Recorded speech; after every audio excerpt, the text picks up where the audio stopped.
નમસ્કાર દર્શક મિત્રો, હું છું મહેશ ઠાકોર અને આપ જોઈ રહ્યા છો the times of Mahisagar news. નજર કરીએ આજના મહત્વના. સાબરકાંઠાના હિંમતનગર તાલુકાના પુરાલ ગામે જિલ્લા કલેક્ટર એમ.એસ. દવેની ઉપસ્થિતિમાં વિકસિત ભારત સંકલ્પ યાત્રાનું અનોખું સ્વાગત કરાયું. ગામના મહિલા મંડળ દ્વારા ભજનોની રમઝટ સાથે પુરાલમાં આગવી રીતે ભવ્ય સ્વાગત કરવામાં આવ્યું હતું.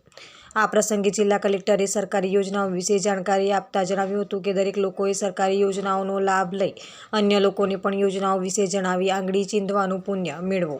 સૌ લોકો આ વિકસિત ભારત સંકલ્પ યાત્રામાં જોડાય અને 2047 સુધીમાં ભારતને વિકસિત બનાવવા સંકલ્પ લઈ.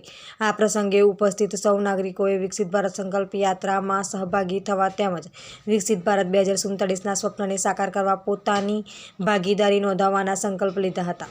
તેમજ લાભાર્થીઓને મહાનુભાવોના હસ્તે સહાય વિતરણ કરાયું હતું. આ કાર્યક્રમ સ્થળે આરોગ્ય વિભાગ દ્વારા વિનામૂલ્યે આરોગ્યની તપાસ, આયુષ્યમાન કાર્ડ, ભારત કાર્ડ તેમજ ઉજ્જવલા યોજના અંગેનો સ્ટોલ ઊભા કરી યોજનાઓ વિશે લોકોને માહિતગાર કરવામાં આવ્યા હતા. આ પ્રસંગે તાલુકા પંચાયત પ્રમુખ ભૂમિકાબેન પટેલ, સરપંચ તેમજ પુરાલ ગ્રામજનોએ વિકાસ ઉત્સવનો જય જયકાર કર્યો હતો. ગ્રામજનો મોટી સંખ્યામાં ઉપસ્થિત રહ્યા હતા. આપના વિસ્તારના પડે સમાચાર જોવા માટે અમારી channel the times of Mahisagar ન્યૂઝને લાઇક, શેર અને સબસ્ક્રાઇબ કરો.